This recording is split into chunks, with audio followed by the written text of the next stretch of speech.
एक लंबे समय पहले एक गांव में चंद्रैया और शकुंतला नामक पति पत्नी रहते थे। वो दोनों लालची स्वभाव के थे। चंद्रैया बहुत सारे भैंसों को पालते उनका दूध उस गांव वासियों को बेचता था। उस सारे गांव में सिर्फ चंद्रैया दूध बेचता था और वो दूध में बहुत सारा पानी मिलाकर बेचता था। इतना ही नहीं, वो कम से कम उन भैंसों के बच्चों को भी पीने के लिए दूध नहीं बचाता था। एक दिन जब चंद्रैया दूध लेके गांव को बेचने जाता है, चंद्रैया, तुम्हारे दूध में दिन प्रतिदिन पानी की मात्रा ज्यादा हो रहा है। तुम्हारे पास इतने भैंस होने के बावजूद तुम पानी क्यों मिला रहे हो? अगर तुम्हें पसंद है तो मुझसे दूध लो, वरना नहीं। मैं यही दूध किसी और को भी दे सकता हूँ। ऐसे गुस्से से बात करके वहाँ से चला जाता है।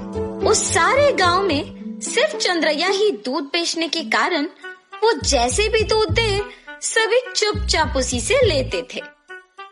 जहाँ वो भैंसों को रखता था, उसके बगल में एक बड़े पेड़ पर एक भूत रहती थी। हमेशा की तरह चंद्रैया सारे भैंसों के पास जाकर उनसे दूध निचोड़ के पानी मिला के सबको बेचने जाता है। हर रोज ये लालच के कारण इतना दूध निचोड़ता है कि हमारे खुद के बच्चों को पिलाने के लिए कुछ नहीं है। इतना ही नहीं, हम हर रोज देखते हैं कि वो दूध में पानी मिलाता है। हम बचपन से उसी के पास बड़े हुए हैं, इसलिए हम कुछ नहीं कर पा रहे हैं, लेकिन हमें उसे एक सबक सिखाना ही होगा। ऐसे आपस में बात करते रहते हैं। जब वहाँ की भूत उनकी बातें सुनकर सोचती है, हर रोज इन भैंसों की दुखी बातें मैं नहीं सुन पा रही हूँ, और इतना ही नहीं, इस आदमी के दूध में पानी मिलाने के कारण गांव वाले भी दुखी हो रहे हैं। इन भैंसों की सहायता से ही इस आदमी को सुधारना होगा। ऐसे सोचकर वो भूत उन भैंसों के पास आती है। तब मैंने तुम सब की बातें सुनी है। अगर तुम लोग मेरी बात सुनोगे तो तुम्हारे मालिक को सुधार सकते हैं। कौन हो तुम? तुम हमारी बातें सुन सकती हो? मैं एक भूत हूँ, इसी पेड़ पे रहती हूँ। मैं हर रोज तुम्हारी बातें सुनते रहती हूँ। हम तुम्हारी बात सुनेंगे, मगर वादा करो कि तुम हमारे मालिक को कुछ नहीं करोगी, सिर्फ उन्हें एक सबक सिखाओ, बस। ठीक है, तुम्हारे मर्जी के अनुसार उन्हें कुछ नहीं करूंगी। ऐसे कह के हमेशा की तरह चंद्रैया उनसे दूध निचोड़ने जाता है। जब वो निचोड़ने लगता है, तब वो भैंस उसे जोर से लात मारती है। बाप रे शकुंतला, मेरा पीठ टूट गया। ऐसे जोर से चिल्लाने पर शकुंतला अपने पति के पास आती है। अरे रे, क्या हुआ? आप गिर कैसे गए? उस भैंस को आज कुछ हुआ है। जब मैं दूध निचोड़ने गया तो उसने मुझे जोर से लात मारा। आप रुकिए, मैं भी जरा देखूं कि ये भैंस दूध कैसे नहीं देगी।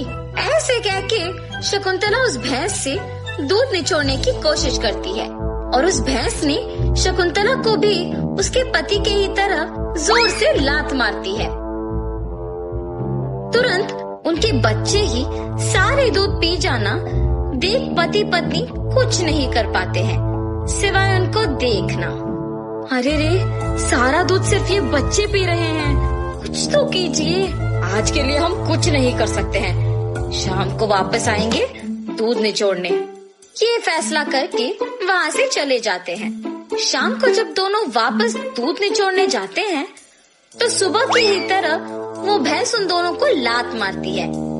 ये देख पति पत्नी दोनों डर के मारे घर चले जाते हैं। ऐसे कुछ दिनों तक भैंस उन्हें दूध निचोड़ने नहीं देती है और सारा दूध सिर्फ अपने बच्चों को पिलाती है। सुनिए, कम से कम हमारे उपयोग के लिए तो दूध निचोड़ के आइए ना। बाप रे, हम अगर इस गांव में भी दूध नहीं दे पा रहे हैं तो भी ठीक है, मैं तो उस भैंसों के पास नहीं जाऊंगा। वहाँ के भैंसों में से एक को कुछ तो हुआ है, इसीलिए हमें दूध निचोड़ने नहीं दे रही है और सिर्फ उसके बच्चों को दूध पिला रही है। उतना चाहिए तो तुम खुद निचोड़ने जाओ।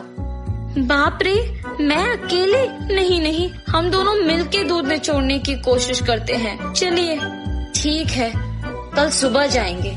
ठीक है जी। भैंसों के पास जाते हैं। शकुंतला, पहले तुम जाओ। ऐसे कहने पर शकुंतला उन भैंसों के पास जाके दूध निचोड़ने की कोशिश करती है। जब वो निचोड़ने की प्रयत्न करती है तो वो भैंस जोर से लात मारती है। बिना दूध दिए अपनी पत्नी को लात मारने के कारण चंद्रैया को गुस्सा आता है और वो एक डंडे से भैंस को मारने लगता है। मेरी पत्नी को दूध निचोड़ने नहीं दोगे तुम? हाँ?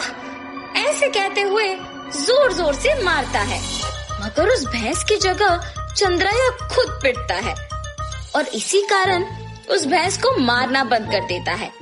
लेकिन उसके बाद भी उसको और उसकी बीवी को डंडे से मार पड़ते ही रहते हैं। हम आइंदा कभी भी दूध निचोड़ने नहीं आएंगे, हमें मत मारो।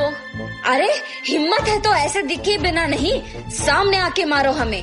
ऐसे कहने पर वो भैंस अचानक एक भूत के रूप में बदल जाती है। मैं ही तुम लोगों को मार रही थी। सिर्फ कुछ दिन दूध ना ले पाने के कारण और घर पे दूध ना होने के कारण गुस्सा होके तुम इस भैंस को मारने चले आए, तो फिर कुछ सालों से जो तुम सारे दूध को उनके बच्चों के लिए बचाए बिना ही ले जाके बेचने पर इन भैंसों को कितना बुरा लग रहा होगा। हाँ, आज से अगर कभी भी तुमने दूध में पानी मिलाया या फिर भैंसों के बच्चों के लिए दूध न बचाया तो मैं तुम्हें नहीं छोड़ूंगी। मैं यही रह के तुम पे नजर रखूंगी। हाँ, हमें माफ कर दो, आज से हम ये कभी नहीं दोहराएंगे। ऐसे कहने पर वो भूत वहाँ से गायब हो जाती है। तब से उस भूत के डर से चंद्रैया और शकुंतला भैंसों के बच्चों के लिए कुछ दूध को बचा के बाकी को निचोड़ के उसमें पानी मिलाना बंद करके बेचते हैं। भैंस भी उनके मालिक के सुधारने के पीछे उस भूत के ही हाथ रहने का सच जान के बहुत खुश होते हैं। गांव वाले सारे चंद्रैया को अच्छा गुणवत्ता वाले दूध देते हुए देख खुश होते हैं कि उसमें बदलाव भी आया है।